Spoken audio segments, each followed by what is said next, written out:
Welcome home to USA Global TV and Radio. Ours is a place where dreams take flight, voices are heard, and stories are shared. This is where cultures meet, connections are formed, and ideas are transformed into action.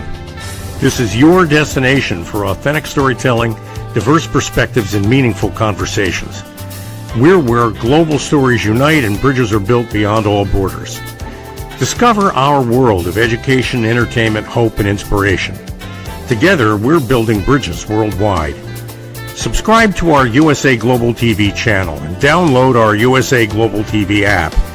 Be our guest or join our team. Visit usaglobaltv.com. With heartfelt thanks to our executive producer, Dr. Jacqueline Kerbeck, music scored by Yifei Tang from Cloud Road Music, creative direction by Paul Garcia, and I'm Al Cini, and I'm very proud to be part of the USA Global TV and Radio family. So join us here at USA Global TV and Radio. Make us your home for global connection. All rights reserved. This video and its contents are the exclusive property of USA Global TV and Radio. Unauthorized use, duplication, or redistribution in any form is strictly prohibited. Thank you for being a part of our global community.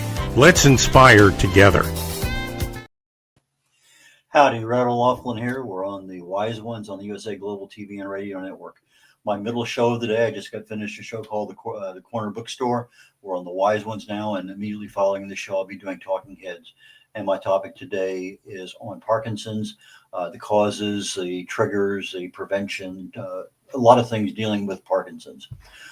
When I'm not doing TV shows, I research the human body at the cellular level, chemically speaking. I fell in love with chemistry back in high school before I met my wife. Actually, I've been married 57 years. And I love chemistry. I love being able to go into the body and look, okay, well, this thing causes that. Well, okay, if it causes that, can I speed it up? Can I slow it down? How can I affect that reaction? That's what I do when I'm not on TV. I spend a lot of time researching, writing, speaking on these topics. But that's enough about me today. Let's get into our primary star of the show today, John Goodwin. He is the president of Galaxy Press. And John, please join me up here on stage. Hello, Red. Thank you very much for having me on your show today. It's interesting. I almost came out with that wrong word again, but I was Galaxy so Quest. so President of Galaxy Quest. No. Anyway, but I had to slow down for a half a second just to make sure I said it right. Yeah. Backstage, we were talking, and all of a sudden I came up and I said something to John, and I used the wrong word. And I said, okay, fine. I need to get that out of my brain. But which makes it lodge. But Galaxy Press has been around longer than Galaxy Quest. Is that correct? Yeah. So it's what we do is Galaxy Press. It's a science fiction fantasy, primarily publisher, fiction works, and we publish all the fiction works of L. Ron Hubbard. He was one of the best-selling authors in the 1930s and 40s. And so a lot of the books you see in the background there were books that were written then. In 1982, came out again with a book called Battlefield Earth, which has been on the New York Times bestseller list for when it first came out 9 weeks, and then went back on again. And it's been a very successful. It's one of those hero's journey stories, which is age appropriate from 13 on up. And then what happened in 1983 was a contest was started called Writers of the Future. And just earlier this year, we released volume 41, which is the 41st year. And it's a international writing and art competition, which this past week, I got gold award for the best anthology from the New York City Big Book Award. That's our second gold award we got for this book so far this year. But it's an opportunity for new writers and new artists to get that break. It's competition. If anybody listening here is an aspiring writer or artist, I really encourage you to check out the contest. It's at writersofthefuture.com, but it's free to enter. It's judged blind. So the judges that we have are themselves international best-selling authors and world-renowned artists. And all they see is your art that you submitted or the story and a number. So they have no idea if you're male, female, nationality, ethnic, anything. And so only the best of the best are the ones that win. A lot of today's top writers and artists actually got their start from this contest because it's been going on now for over 4 decades. So that's one of our pride projects that we do every year. And like I said, this year we're exceptionally excited because we break 1,000. So we will have introduced 1,000 people by publishing them in Writers of the Future over the 41 years. And this will be 42 years. And nobody's done that before. This is the first time that somebody's done that much to put amazing talent into the world of science fiction and fantasy. And right now, it's also it's a big deal because you've got so much competition. There's over 3 million books published a year. That's a lot of books. So how do you get your story? How do you get your novel heard? And so one of the best ways, and it's recognized by other editors, is winning this contest. But now, because it is so popular, we have thousands of entries every quarter between writers and artists, that even when you get an honorable mention, that's no longer a reject. You won honorable mention, which is the top 10%, which editors and publishers know. So we know that the publisher of and editors at Tor and at Bain Books and other publishing houses will read the book to find out who they want to be able to research and reach out to publish them. So we're very excited about that. Okay, so L. Ron Hubbard passed away in 1986. He was correct. 70 some years old. And Galaxy Quest, from at least my initial research, showed that you started up about 1986 as a company. No coincidence. It just sort of happened. Well, actually, yeah, in 1982 is when he started the publishing house, when he released this book, and it had a different cover then. This is a cover that was painted by Frank Vizetta, who is a very famous fantasy artist. And so he painted this one here. And he did all the Conan book covers, and so a lot of stuff for Edgar Rice Burroughs. But anyway, so when he released this book, that's when he started his other publishing ventures to be able to get them being done. So we started then. The first incarnation was called Bridge Publications, and then in 2002, Galaxy Press was created, and I was asked to start that up. So I've been the president of Galaxy Press since 2002 when it started, and I originally joined the publisher in '86. So I've been involved with publishing since 1986. Okay, so you are involved with it. Have you actually published any of your own books? No, I've published about 500 press releases. I do a lot of publicity and articles, and I've been on multiple boards. I've been on the Audio Publishers Association, so I was on there for like 5 years pre-pandemic, and been involved with the Science Fiction Writers of America, Mystery Writers of America, Western Writers of America, just trying to do stuff. The main thing I do is with Writers of the Future, trying to encourage writers. So I'm more into how can I help other writers. I go to conventions, I'm on panels, much as what you do, with how you like to further the information you have to be able to help others with your knowledge of chemistry. With my knowledge of publishing, I like to help other writers. Like some people, I want to go traditional, which is where you go to the big publishing houses and you sell your book. They give you a commission, a royalty payment advance, and then it sells. Then you get hopefully your next contract. But there's also self-publishing and indie publishing. Self is where you just do it all yourself. You upload to Amazon, or there's half a dozen different formats you can do, and they're all work good. If you're willing to do the hustle, it's probably the better way to go, because your percentage, you'll make closer to 80% or 90% of your sales. Whereas if you go via the traditional route, you're going to get 10 to 15%. So, and then you got indie publishing, which is the smaller presses, which you can go, and they do more profit sharing type stuff where we'll go 50-50 with you, but you've got to go in there. Today's modern publishing, you got to be willing to work. You got to build up your social presence. You got to be able to go out there and talk to people in conventions, whatever the genre is that you write in or art that you actually create for. You've got to hit those conventions and meet your potential fans and let word of mouth build and the quality of your work continue to grow. And I do a lot of that instead, and I do a lot of press releases, publicity, like I said, articles. I've got a podcast that address that. So that's what I like to do, and that's like my contribution to the genres.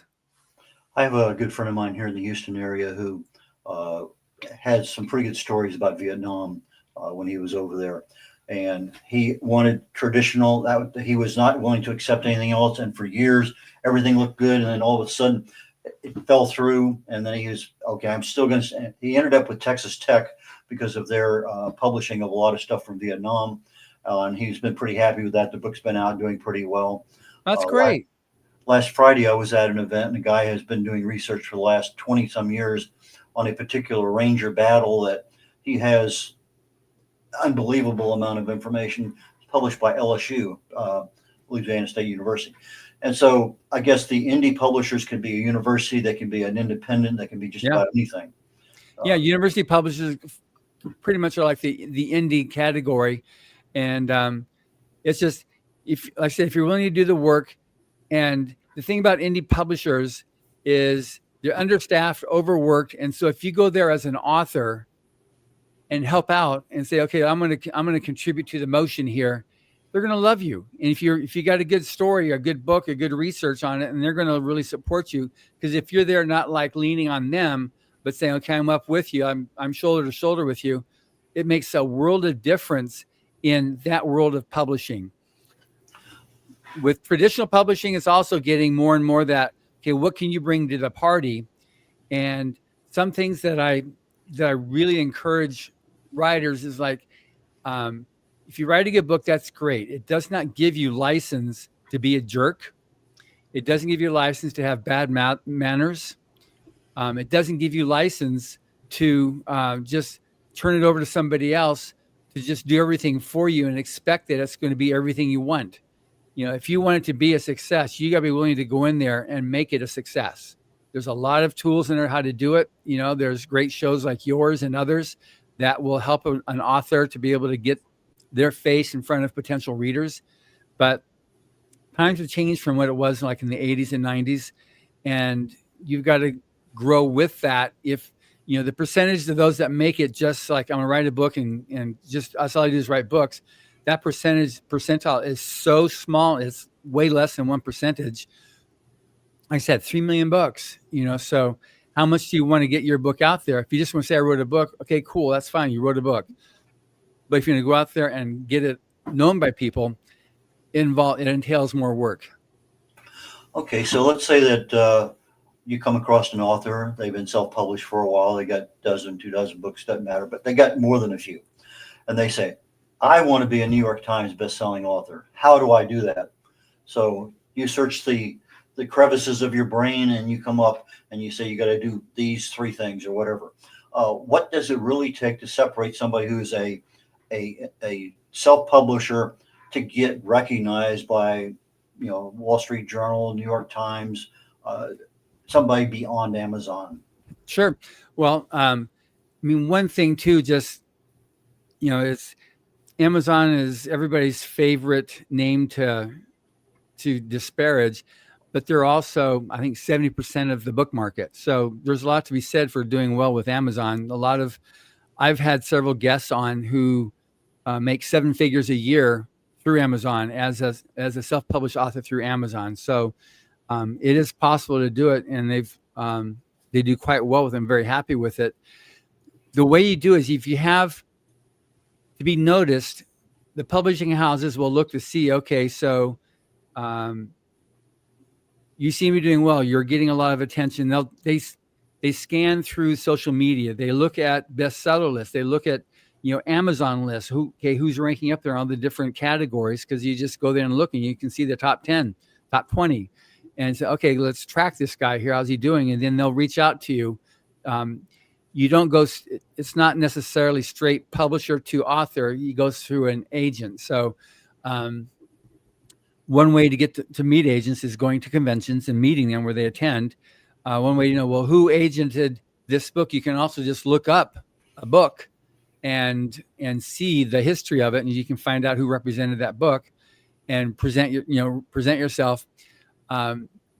I have one of our judges for the Rise to Future contest is a guy named Hugh Howey. He's got a TV series with one of his books called Silo, starring Rebecca Ferguson. But he's had 3 of his books series made into TV series, and he started off self-published, and then he was wooed by the big houses, so he went traditional, and then he went back to being self-published because he liked to follow his own direction. He does novelette, and then he combines that to make a novel, and then he does novelette. He does it like that. That's his formula that he does, and he wants to do his own pace. With traditional, you got to be a certain size and certain frequency. So he said, I wasn't willing to do that. Some people are. I've got another judge named Tim Powers, Robert Sawyer, Orson Scott Card.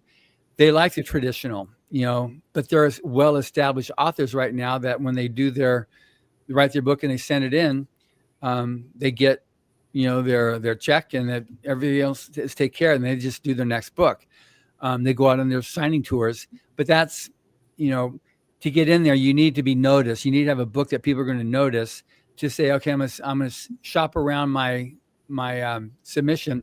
And again, there's a lot of websites you can go to be able to find, okay, how do I do this?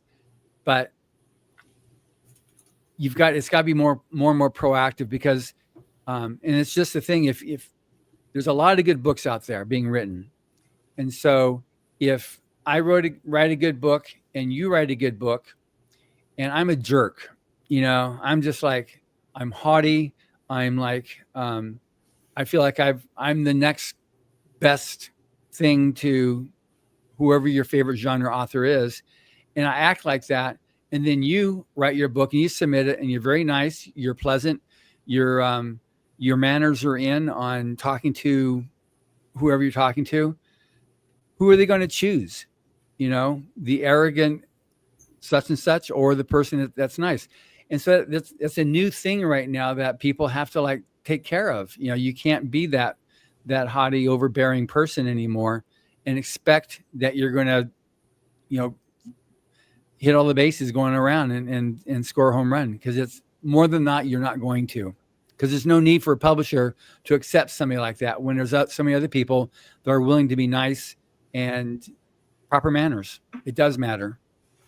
You were talking a moment ago about novelette. It kind of reminded me of sometimes I see these season 1, episode 1, and there's 8 episodes, and in reality, it's the book of whatever that was about, and those 8 episodes are 8 of the 15 chapters in the book. Yeah. And so I can see where somebody says, okay, I'm kind of, because here is the real message that I want to get across, or the action, or whatever it may happen to be. So I can easily see, instead of trying to write that entire thing at one time, you just let it develop and just pet it. Yeah. And make it your baby, and just let it grow a little bit at a time. So I can obviously see that way of doing it. But some people also have the big picture, and they see everything at one time. Yeah. And so you've got the movie that came out several years ago, 410 to Yuma. It's a short story, so you don't have to get into these long novels for a movie, but writing movie scripts and that whole thing is a bit of a different technology of what to do, and they don't necessarily blend over. That's why when you see movies, like when you write a novel, you have an unlimited budget. You've got the sky's the limit, and then you go make a movie out of it, and all of a sudden you've got if it's an indie, you've got maybe $3 million. If it's a decent sized budget, maybe you got 70. And if you got one of these big blockbusters, maybe you do have, James Cameron, you've got $1 billion or however much he spends. So you've got to think with that too on what you're writing. Whereas when you're just writing your total creativity, fantasy, man, I got this and these towering crystal kingdoms, and you've got these fairies that fly around. You got these huge, amazing dragons. I mean, those are a dime a dozen in your novel, but when you go to put it on screen, it's a different thing there. So it is interesting how, if you're thinking you're writing something to go to screen, then you have to think with that too, that somebody's going to have to take your story and convert it and make it filmable. And that might make a big difference to your story that you weren't interested in having. But then if you think with that as you're going along, which is a bit easier to do with thrillers and dramas than with epic science fiction and fantasy. That's why they're normally big budget movies. John, we're going to be going to break here in just a few seconds. When we come back, a follow-on to the New York Times thought is to how do, let's say, self-published authors, how do they get their books out into bookstores as opposed to just the general sale? So that's the road I want to go down a little bit when we come back, and then we'll continue going. So sure, we'll be back here in about a minute and a half. Okay. What if one simple skill could change the way you connect with the world?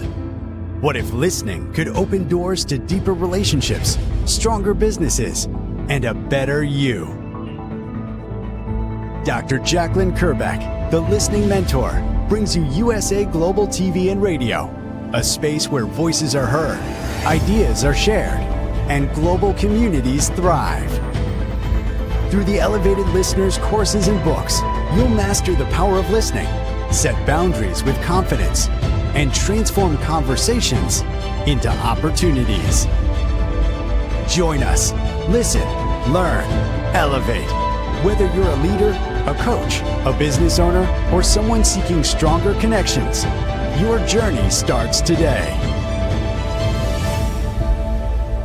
Subscribe, learn, and transform today.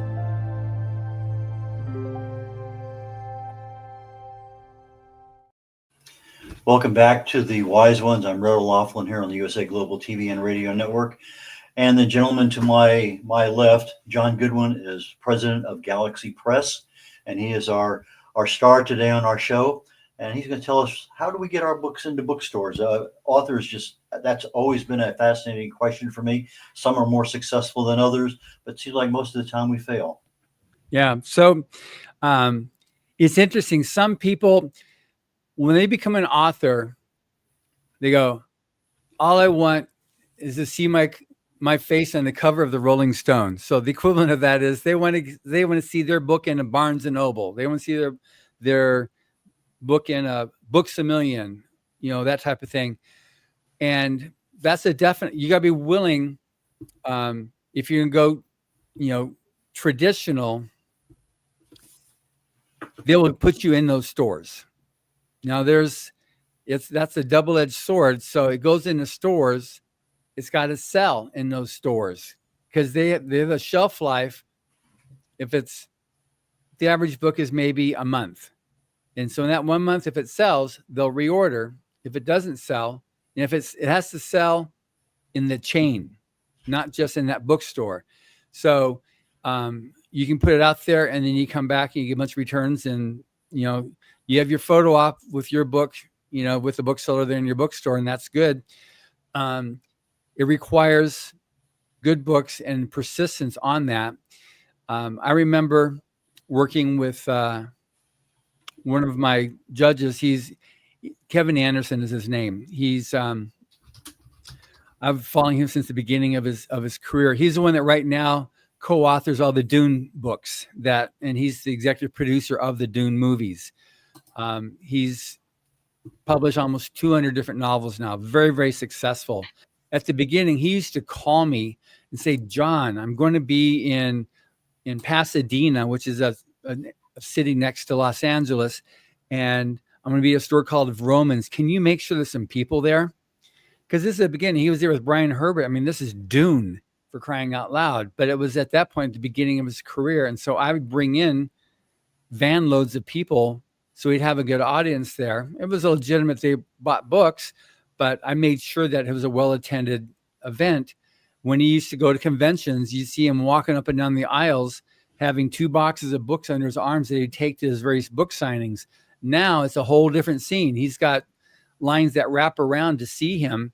So he's grown. It's been like multiple decades. He's got New York Times bestsellers. He's got the Guinness World Record for the biggest, most successful book signing. That was with a book that we did with him. And so you're going to, if you're willing to do that hustle, then you can do that.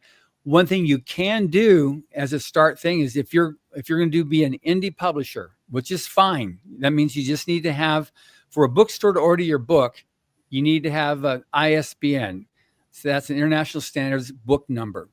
And that's the little number you'll see on the right above the barcode at the back of the book. And they need that in order to be able to scan it into their system.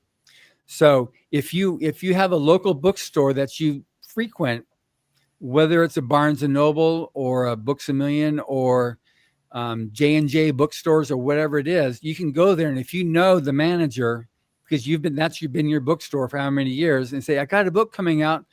Can you please order it and I'll do a book event, a book signing.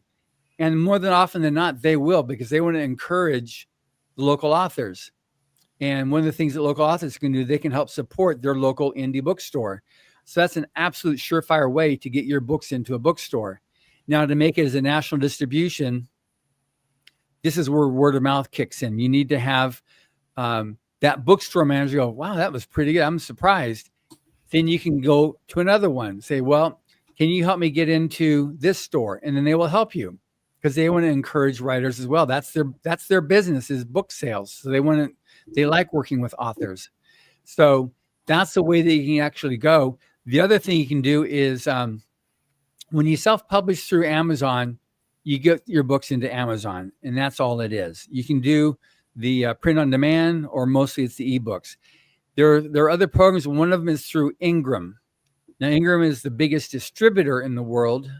And if you go through Ingram, you can do a self-publishing thing through them.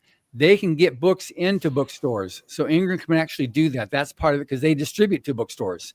They're the main distributor that gets books into bookstores. So you can work through them as well to get your books into, the chains, various indies and stuff like that. So that is a solution for you to get your books into bookstores. And then you can get it there, and you can get your picture with your book in a bookstore. I remember back when, a long time ago, Hunt for Red October came out, and Tom Clancy was a fairly unknown at that time, but Yep. He was upset because what he wrote didn't actually occur in the movie. There's a lot of interpretive stuff, and you kind of expect that the book is the focus. But I remember Tom Wolfe came out with The Right Stuff about NASA, and I read that book, and it seemed like that was absolutely one page per. The movie was so close to that book, it was unbelievable. So that just having a book as a movie, sometimes it's very realistic and follows, sometimes it doesn't. Yeah, we had a book that came out, Battlefield Earth. It was made into a movie in 2000, and mixed reviews. But the thing is like, when you give a book over to Hollywood's going to do whatever they're going to do, and it'd be different now. 25 years later, the guy that actually financed the movie said it was the most successful movie financially he ever did. But the studio, producing the book, you have budget constraints. So you've got, their the weapons, the spaceships, the people that are involved with it. They didn't have the budget to travel to Scotland and get the Scotsmen to become the big, let's take back the planet. Instead, they were in Canada, so they went to a cave and got people dressed up as cavemen and got them to do it. And they couldn't afford all the props needed for all the spaceships and stuff. So they had Harrier jets, which 1,000 years in the future, of course, they're not going to be working, and the fuel will not be there. And there's just too many things. And so the fans didn't support it. And so it didn't survive that, it's not the book. And I mean, I remember seeing the first 2 or 3 incarnations of Dune before the last one came out, and I didn't like it at all. It was like, that's not the book. That's not what I remember. That's, so you've got that happening. And so that's something that you've got to realize. Once you turn over to Hollywood's going to, and you got your screenwriters, and they got to justify their insane payroll. So they're going to change, and they're going to say, well, okay, he needs to be married to a gorilla. Said there's no gorillas in the book. Well, put it there. It's like, it's silly what they do, but that's what they'll do to justify their existence. And So it's unfortunate, but that's what you run into when you then face Hollywood. Yeah. I've seen some where they have extra romance. It's not in the book, but it's there for the audience of the movie. So it is what it is. But you were talking at the very beginning of the show about writers and illustrators of the future. And you're coming up on the 42nd anniversary of that and 1,000. Let's go down that road for a minute or two, because that's something that can really and truly help authors. But one little niche that kind of is out there, but how do you handle AI when you're evaluating an anonymous illustration or work that is manuscript? Well, fortunately, I mean, we've got it in our rules, no AI allowed, no AI storytelling or AI art. And it gets into, people try to force everything into the gray zone, saying, okay, look at, well, you use Photoshop, that's AI now. Well, if you use it as a tool to be able to enhance something, that's one thing as compared to creating the painting, so you get people try to force that issue to make it something that's not, and that's not, I've seen people, their creative process is prompts. And so that's not creative process. So when you have AI art, fortunately, there's still AI programs that can detect AI created art. So as long as we have that, we can stay one step ahead. The other thing we do as well, if we suspect something is AI and the guy's not being straight with us, we'll say, okay, show us the layered files. So when you create art, you start off with the sketch and then you do this, and each step of the way, a copy is made. So show me your layered files so you can see all the steps of creativity that went into that piece of art.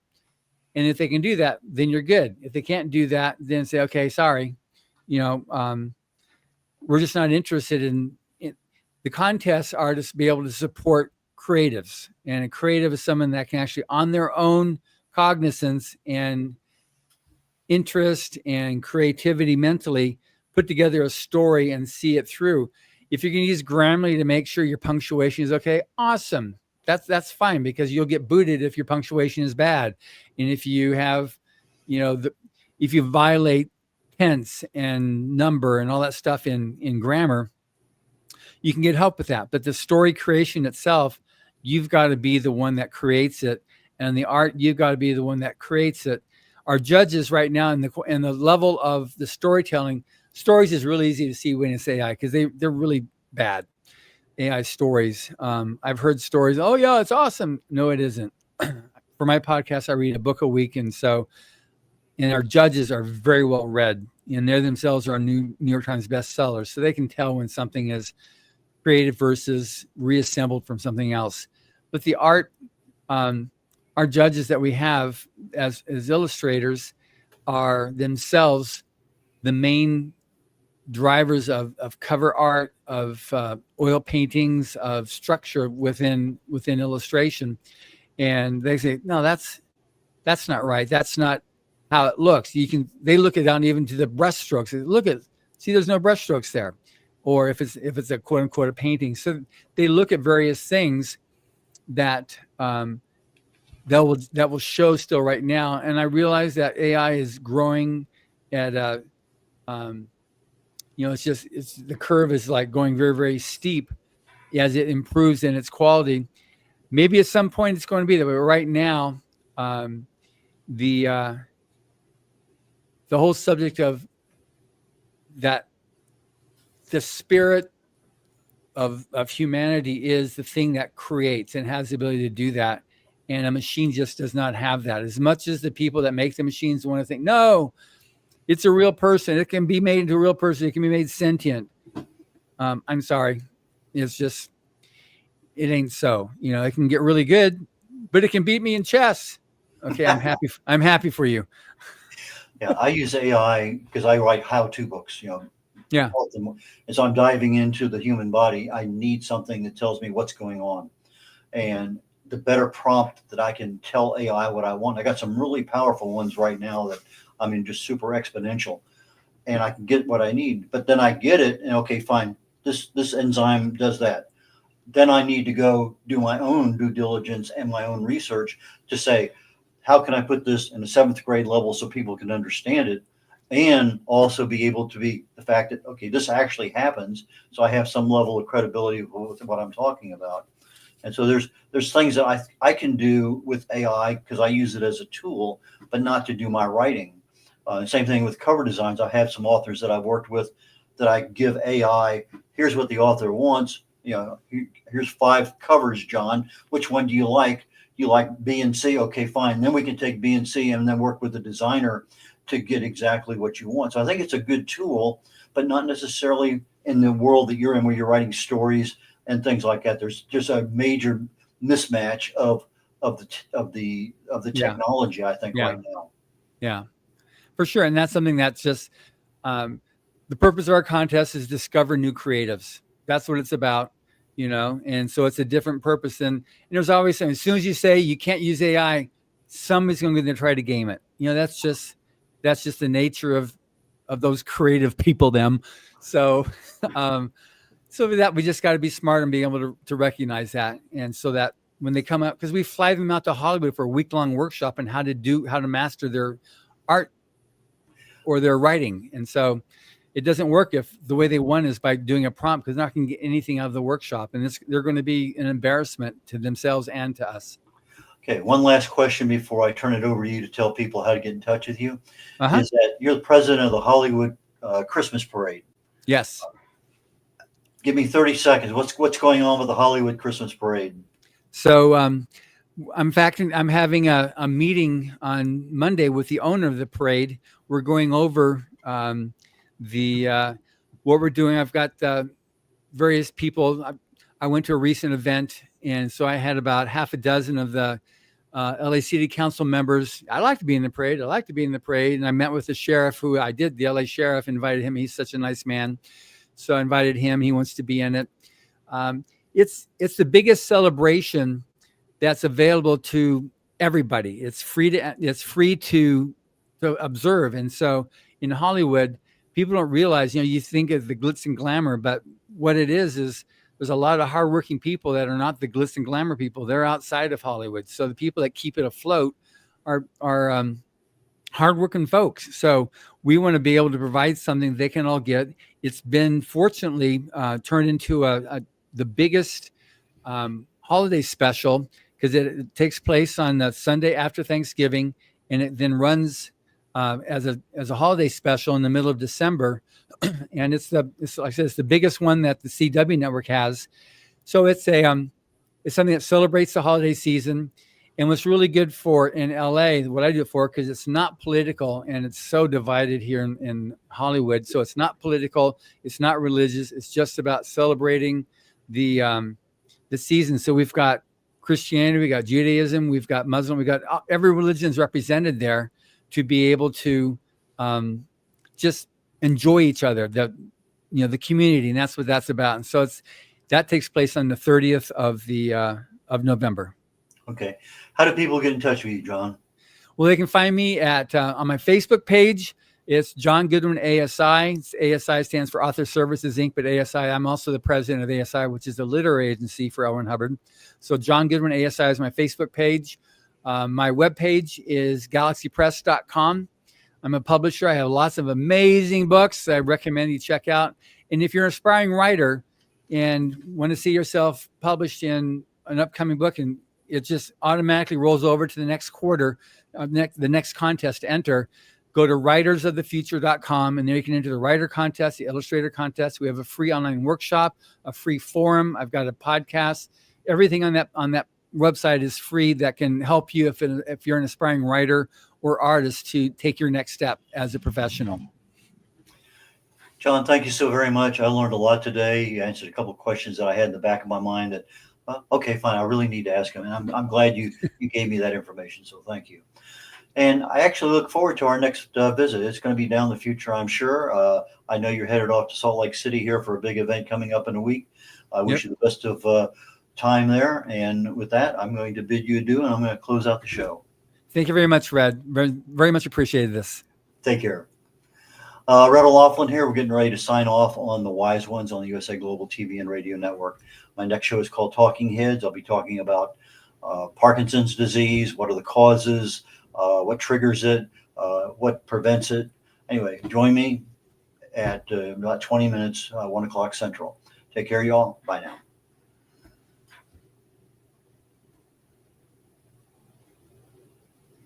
Thank you, viewers and listeners of USA Global TV and Radio, for joining us today. We're honoured to have your time and attention as part of our global community. At USA Global TV and Radio, we believe in the power of authentic conversations, meaningful connections, and creating a world of possibilities together. Want to be part of something bigger? Join our team of elevated listeners at usaglobaltv.com, a space where your voice matters and your ability to listen transforms relationships. Stay connected with us across all our platforms for thought-provoking discussions, expert insights, and empowering stories. Subscribe to our channels at youtube.com/c/USAGlobalTV. Follow us on social media and explore the endless opportunities we're creating for growth, learning, and inspiration. Together, we're not just broadcasting, we're building bridges and changing lives one conversation at a time. For inquiries, contact us at info@usaglobaltv.com. Music by Johnny Dyes. Produced by Executive Producer and Director Dr. Jacqueline Kerbeck. Voiceover by Mike Porter. Creative Direction by Paul Garcia. All rights reserved. Copyright 2025. Visit usaglobaltv.com to view our full terms and conditions.